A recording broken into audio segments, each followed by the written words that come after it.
നമസ്കാരം, ഏവർക്കും study Nifty മലയാളത്തിന്റെ ഡെയിലി മാർക്കറ്റ് ന്യൂസിലേക്ക് സ്വാഗതം. ഇന്ന് ഓഗസ്റ്റ് 18 തിങ്കളാഴ്ചയാണ്. ആറാഴ്ചത്തെ നഷ്ടത്തിന് ശേഷം ഇന്ത്യൻ വിപണി പോസിറ്റീവിൽ ക്ലോസ് ചെയ്തു. സെൻസെക്സും നിഫ്റ്റിയും മിഡ് ക്യാപ്പും 1% മുകളിൽ ഉയർന്നപ്പോൾ നിഫ്റ്റി ബാങ്ക് 0.6% ഉയർന്നത്. ഇനി US മാർക്കറ്റുകളിലേക്കാണ്. തുടർച്ചയായിട്ടുള്ള രണ്ടാമത്തെ ആഴ്ചയും പോസിറ്റീവിൽ ക്ലോസ് ചെയ്ത് US വിപണികൾ. ഇനി US കൂടുതൽ നേട്ടമുണ്ടാക്കിയിരിക്കുന്നത് സ്മോൾ ക്യാപ്പ് ഇൻഡെക്സ് ആണ്. ഏകദേശം 3% ഉയർന്നത്. ഫെഡറൽ റിസർവ് ഒരു റേറ്റ് കട്ടിലേക്ക് പോകും എന്നുള്ള പ്രതീക്ഷകൾ തന്നെയാണ് ഇതിന് കാരണമായിരിക്കുന്നത്. ഇനി ഫെഡറൽ റിസർവിന്റെ മീറ്റിംഗ് ഈ ആഴ്ച ജാക്സൺ ഹോളിൽ വെച്ചാണ് നടക്കുന്നത്. ഭാവിയിലെ പലിശ നിരക്കുകളെ കുറിച്ചുള്ള സൂചനകൾക്കായി നിക്ഷേപകർ കാത്തിരിക്കുകയാണ്. സെപ്റ്റംബറിൽ നിരക്ക് കുറയ്ക്കാനുള്ള സാധ്യതകൾ ഇപ്പോൾ 85% വിപണി കാണുന്നത്. ഇനി വളരെ പ്രധാനപ്പെട്ട ധാരാളം കമ്പനികളുടെ റിസൾട്ട് വരുന്ന ഒരാഴ്ച കൂടിയാണ്. ഹോം ഡിപ്പോട്ട്, വാൾമാർട്ട്, ടാർഗറ്റ് തുടങ്ങിയ കമ്പനികളുടെ റിസൾട്ടുകൾ പുറത്തു വരുന്നുണ്ട്. S&P 500ൽ 92% കമ്പനികളുടെയും റിസൾട്ട് പുറത്തു വന്നു. 82% എക്സ്പെക്ടേഷനെ ബീറ്റ് ചെയ്യുന്ന റിസൾട്ടുകൾ തന്നെയാണ് കൊണ്ടുവന്നത്. ഈ നല്ല റിസൾട്ടുകളുടെ ഒരു പ്രതിഫലനം ഇപ്പോൾ മാർക്കറ്റിൽ നമുക്ക് കാണാൻ കഴിയുന്നുണ്ട്. US മാർക്കറ്റുകൾ കഴിഞ്ഞ രണ്ടാഴ്ചയായിട്ടും പോസിറ്റീവ് ക്ലോസ് ചെയ്യാൻ കാരണം ഈ റിസൾട്ടുകളുടെ ഒരു പ്രതിഫലനം കൂടിയാണ്. ഇനി US ലിസ്റ്റ് ചെയ്ത ഇന്ത്യൻ കമ്പനികളുടെ പ്രകടനത്തിലേക്കാണ്. ഇൻഫോസിസ് 1.22% ഉയർന്നു. വിപ്രോ 0.74% നേട്ടത്തിൽ ക്ലോസ് ചെയ്തു. ബാങ്കിങ് സൈഡിൽ ICICI ബാങ്ക് 0.80% ഉയർന്നപ്പോൾ HDFC ബാങ്ക് 1.56% നേട്ടത്തിലാണ് ക്ലോസ് ചെയ്തത്. ഡോക്ടർ റെഡ്ഡി 0.78% ഉയർന്നു. മറ്റ് അസറ്റ് ക്ലാസ്സുകളിലേക്ക് വന്നാൽ ക്രിപ്റ്റോ കറൻസിയിൽ ബിറ്റ്കോയിൻ 1,24,000 എന്ന ഹൈറ്റ് ടച്ച് ചെയ്തതിന് ശേഷം പിന്നീട് ഒരു ഇടിവുണ്ടായി. ഇപ്പോൾ ട്രേഡ് ചെയ്യുന്നത് $1,17,000. ഇനി സ്പോട്ട് ഗോൾഡ് 1.8% കഴിഞ്ഞ ദിവസം ഇടിഞ്ഞത്. കേരളത്തിലെ ഗോൾഡ് പ്രൈസ് ഇന്നലെ പവന് 74,200 രൂപയാണ്. ഓയിൽ പ്രൈസുകളിലേക്ക്. വെള്ളിയാഴ്ച US റഷ്യൻ പ്രസിഡന്റുമാരുടെ കൂടിക്കാഴ്ചയ്ക്ക് ശേഷം ഓയിൽ പ്രൈസുകൾ ഇടിയുകയുണ്ടായി. ഇന്നിപ്പോൾ ഓപ്പൺ ചെയ്തിരിക്കുന്ന ബ്രന്റ് ഫ്യൂച്ചേഴ്സും WTI ഫ്യൂച്ചേഴ്സും ഇടിവിൽ തന്നെയാണ്.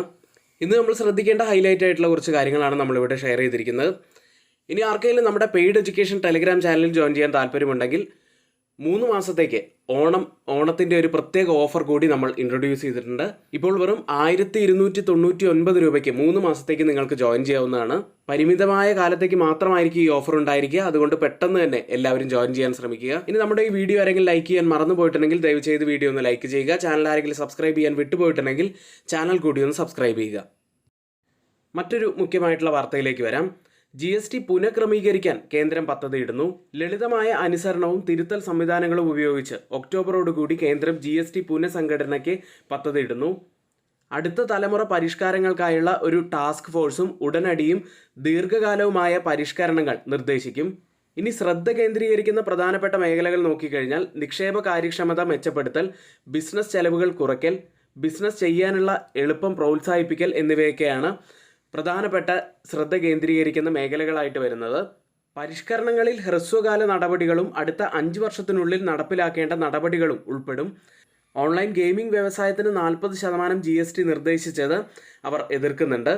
ഏതായാലും അടുത്ത മീറ്റിംഗ് ഒക്ടോബർ മാസത്തിലാണ് നടക്കാനിരിക്കുന്നത്. ഇനി ഇന്നത്തെ പ്രധാനപ്പെട്ട കമ്പനികളുടെ റിസൾട്ടുകളിലേക്കാണ്. ആദ്യം ഗ്ലെൻമാർക്ക് ഫാർമസ്യൂട്ടിക്കൽസ്. നെറ്റ് പ്രോഫിറ്റിൽ 86.2% ഇടിവാണ് ഇപ്പോൾ വന്നിരിക്കുന്നത്. 47 കോടി രൂപയിൽ ആണ് ഇപ്പോൾ പ്രോഫിറ്റ് ഉള്ളത്. കഴിഞ്ഞ വർഷം ഇതേ കാലയളവിൽ 340.2 കോടി രൂപ ലാഭത്തിലായിരുന്നു കമ്പനി ഉണ്ടായിരുന്നത്. അടുത്തതായി കമ്പനിയുടെ റവന്യൂവിലേക്ക് വന്നാൽ 0.6% വർധനവുണ്ടായിരിക്കുന്നു. 3,264.4 കോടി രൂപയിലാണ് റവന്യൂ ഉള്ളത്. എക്സ്പോണൻഷ്യൽ ലോസായി കമ്പനി റിപ്പോർട്ട് ചെയ്തിരിക്കുന്നത് 323.2 കോടി രൂപയാണ്. അടുത്തത് വോഡാഫോൺ ഐഡിയ എന്ന കമ്പനിയാണ്. Net loss വർദ്ധിച്ചിരിക്കുകയാണ്. 6,608.1 കോടി രൂപയിലാണ് കമ്പനിയുടെ ലോസ് റിപ്പോർട്ട് ചെയ്തത്. കഴിഞ്ഞ വർഷം ഇതേ കാലയളവിൽ 6,432.1 കോടി രൂപയിലാണ് ലോസ് ഉള്ളത്. റവന്യൂവിൽ 4.9% വർധനവ് രേഖപ്പെടുത്തി. 11,022.5 കോടി രൂപയിലാണ് റവന്യൂ ഉള്ളത്. അടുത്ത ഇനോക്സ് വിൻഡ് എന്ന കമ്പനി. നെറ്റ് പ്രോഫിറ്റിൽ 134% വർധനവ് രേഖപ്പെടുത്തി. 97.3 കോടി രൂപയിലാണ് പ്രോഫിറ്റ് ഉള്ളത്. റവന്യൂവിൽ 29.2% വർധനവും കമ്പനി രേഖപ്പെടുത്തി. വളരെ നല്ല റിസൾട്ട് തന്നെയാണത്. മറ്റൊരു കമ്പനി സാഗിൾ പ്രീപെയ്ഡ് ഓഷ്യൻ സർവീസസ്. നെറ്റ് പ്രോഫിറ്റിൽ 56% വർധനവാണ് റിപ്പോർട്ട് ചെയ്തിരിക്കുന്നത്. 26.1 കോടി രൂപയിലാണ് പ്രോഫിറ്റ് ഉള്ളത്. റവന്യൂവിൽ 31.6 കോടി രൂപയുടെ 6% വർധനവാണ് റിപ്പോർട്ട് ചെയ്തത്. 332 കോടി രൂപയിലാണ് റവന്യൂ ഉള്ളത്. മറ്റൊരു കമ്പനി സ്പന്ദന സ്പോട്ടിഫൈ ഫിനാൻഷ്യൽ എന്ന കമ്പനിയാണ്. നെറ്റ് ലോസ് ഇപ്പോൾ കൂടിയിരിക്കുകയാണ്. 360.2 കോടി രൂപയിലാണ് ലോസ് റിപ്പോർട്ട് ചെയ്തിരിക്കുന്നത്. പ്രോഫിറ്റ് കഴിഞ്ഞ വർഷം ഇതേ കാലയളവിൽ 55.71 കോടി രൂപയായിരുന്നു. നെറ്റ് ഇൻട്രസ്റ്റ് ഇൻകത്തിൽ 70% ഇടിവും രേഖപ്പെടുത്തി. മറ്റൊരു കമ്പനി ജിൻഡാൽ പോളി ഫിലിംസ് എന്ന കമ്പനിയാണ്. നെറ്റ് പ്രോഫിറ്റിൽ 84.5% ഇടിവാണ് വന്നിരിക്കുന്നത്. 26.1 കോടി രൂപയിലാണ് പ്രോഫിറ്റ് റിപ്പോർട്ട് ചെയ്ത്. റവന്യൂവിൽ 12% ഇടിവും രേഖപ്പെടുത്തി. അടുത്തത് ജ്യോതി സ്ട്രക്ചേഴ്സ് എന്ന കമ്പനി. നെറ്റ് പ്രോഫിറ്റിൽ 119.3% വർധനവും റവന്യൂവിൽ 76.9% വലിയ വർധനവുമാണ് ഇത്തവണ റിപ്പോർട്ട് ചെയ്തിരിക്കുന്നത്. വളരെ നല്ല റിസൾട്ട് തന്നെയാണ്. ഇന്ന് F&O സെഗ്മെന്റിൽ ബാനായ സ്റ്റോക്കുകൾ PG electroplast, PNB housing finance, RBL bank, Titagarh rail systems തുടങ്ങിയവയാണ്. ഇന്നത്തെ പ്രധാനപ്പെട്ട കുറച്ച് കാര്യങ്ങളാണ് നമ്മളിവിടെ ഷെയർ ചെയ്തിരിക്കുന്നത്. മറ്റൊരു കാര്യം പറയാനുള്ളത്, സ്റ്റുഡൻസിന് ആർക്കെങ്കിലും സ്റ്റോക്ക് മാർക്കറ്റിൻ്റെ ബേസിക് മുതലുള്ള കാര്യങ്ങൾ പഠിച്ചു പോകാൻ ആഗ്രഹിക്കുന്നുവെങ്കിൽ നിങ്ങൾക്ക് ഞങ്ങളുടെ ഓപ്ഷൻ ബേസിക് കോഴ്സിൽ ജോയിൻ ചെയ്യാവുന്നതാണ്. ഈ വരുന്ന ഓഗസ്റ്റ് 21 മുതൽ നമ്മൾ പുതിയൊരു ബാച്ച് ആരംഭിക്കുകയാണ്. അപ്പോൾ വളരെ പെട്ടെന്ന് തന്നെ എല്ലാവരും സീറ്റ് ബുക്ക് ചെയ്യാൻ ശ്രമിക്കുക. രാത്രി 9 മണിക്കായിരിക്കും ക്ലാസ്സുകൾ ഉണ്ടായിരിക്കുക. നിങ്ങൾക്ക് ആവശ്യമുള്ള എല്ലാ ടോപ്പിക്കുകളും നമ്മൾ ഈ കോഴ്സിൽ ഉൾപ്പെടുത്തിയിട്ടുണ്ട്. ട്രേഡിംഗ് വ്യൂവിനെ കുറിച്ച്, technical analysis, fundamental analysis, trading വ്യൂവിൽ നമ്മൾ ഉപയോഗിക്കേണ്ട വിവിധതരം ടൂൾസുകൾ, ടെക്നിക്കൽ അനാലിസിസിൽ നമ്മൾ ഉപയോഗിക്കേണ്ട വിവിധതരം ടൂൾസുകൾ, അങ്ങനെ ഓപ്ഷൻ ട്രേഡിങ്ങിനെ കുറിച്ച് അങ്ങനെ ഒരുപാട് ക്ലാസ്സുകൾ നമ്മൾ ഈ കോഴ്സിൽ ഉൾപ്പെടുത്തിയിട്ടുണ്ട്. പെട്ടെന്ന് തന്നെ നിങ്ങളുടെ സീറ്റുകൾ ബുക്ക് ചെയ്യാൻ ശ്രമിക്കുക. അടുത്തതായി FIDA ആക്ടിവിറ്റിയിലേക്കാണ്. FIS 1927 കോടി രൂപയ്ക്കാണ് സെല്ല് ചെയ്തത്. DIS ആവട്ടെ 3896 കോടി രൂപയ്ക്ക് ബൈ ചെയ്തു. FIS വീണ്ടും ക്യാഷ് മാർക്കറ്റിൽ നെറ്റ് സെല്ലേഴ്സായി തന്നെ തുടരുകയാണ്. ഇപ്പോൾ സമയം 6 മണി കഴിഞ്ഞ് 40 മിനിറ്റാണ്. ഇപ്പോൾ ഓപ്പൺ ചെയ്തിരിക്കുന്ന ഏഷ്യൻ മാർക്കറ്റുകളിലേക്ക്. ജപ്പാൻ മാർക്കറ്റ് നിക്കി 0.50% നേട്ടത്തിലാണ്. സിംഗപ്പൂർ മാർക്കറ്റ് 0.61% ഇടിവിൽ. Hong Kong market 0.99% ഇടിവിൽ.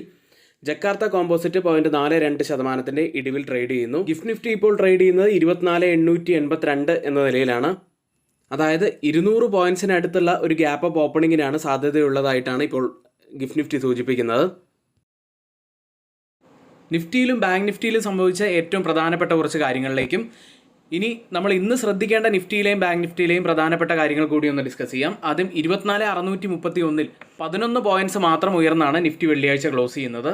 നിഫ്റ്റിയിൽ വെള്ളിയാഴ്ചത്തെ ഡെയിലി ക്യാൻഡിൽ നോക്കിക്കഴിഞ്ഞാൽ ഒരു ഡോജി ക്യാൻഡിൽ തന്നെയാണ് ഫോം ആയിരിക്കുന്നത്. കൂടാതെ നമ്മൾ പറഞ്ഞ ആ ഒരു അപ്സൈഡിലെ റെസിസ്റ്റന്റ് ലൈന് ടച്ച് ചെയ്തതിന് ശേഷമാണ് തിരിച്ചിറങ്ങിയത്.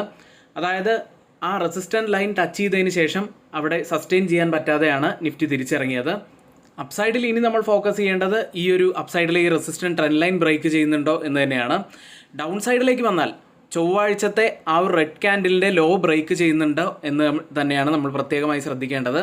ഇനി ഈ സപ്പോർട്ട് ബ്രേക്ക് ചെയ്യുകയാണെങ്കിൽ നമുക്ക് ഫോക്കസ് ചെയ്യാൻ കഴിയുന്നത് ഡൗൺ സൈഡിലെ ആ ഒരു ചാനൽ പാറ്റേണിൻ്റെ ലോവർ എൻഡ് തന്നെയാണ്.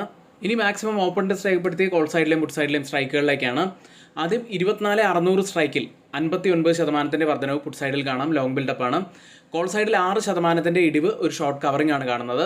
അടുത്തതായി 24,550 സ്ട്രൈക്കിൽ 6% ഇടിവ്, ഒരു ലോങ് അൺവൈൻഡിങ് ആണ് പുട്ട് സൈഡിൽ കാണുന്നത്. എന്നാൽ 19% ഇടിവ്, ഒരു ഷോർട്ട് കവറിംഗ് കോൾ സൈഡിൽ കാണാം. അടുത്തത് 24,650 സ്ട്രൈക്കിൽ 103% വർധനവ് പുട്ട് സൈഡിൽ ലോങ് ബിൽഡപ്പ്, കോൾ സൈഡിൽ 303% വർധനവ്, ഒരു ഷോർട്ട് ബിൽഡപ്പ് കാണാം. ഈ 3 സ്ട്രൈക്കും കമ്പയർ ചെയ്യുമ്പോൾ മാർക്കറ്റിനെ താഴേക്ക് കൊണ്ടുപോകാൻ കഴിവുള്ള കോൾ സെല്ലേഴ്സ് നല്ല ശക്തിയോടെ നിൽക്കുന്നത് 24,650 സ്ട്രൈക്കിലാണ്. എന്നാൽ 24,600 സ്ട്രൈക്കിലും 24,550 സ്ട്രൈക്കിലും മാർക്കറ്റിനെ മുകളിലേക്ക് കൊണ്ടുപോകാൻ കഴിവുള്ള പുട്ട് സെല്ലേഴ്സ് തന്നെയാണ് നല്ല ശക്തിയോടെ നിൽക്കുന്നത്. ഇനി വീക്ക്ലി ഓപ്പൺ ഇൻട്രസ്റ്റ് ഡാറ്റ പ്രകാരം ഒരു റെസിസ്റ്റൻസ് ആവാൻ സാധ്യതയുള്ളത് 24,650 സ്ട്രൈക്കും, സപ്പോർട്ട് ആവാൻ സാധ്യതയുള്ളത് 24,600 സ്ട്രൈക്കുമാണ്. അടുത്തതായി ബാങ്ക് നിഫ്റ്റിയിലേക്ക്.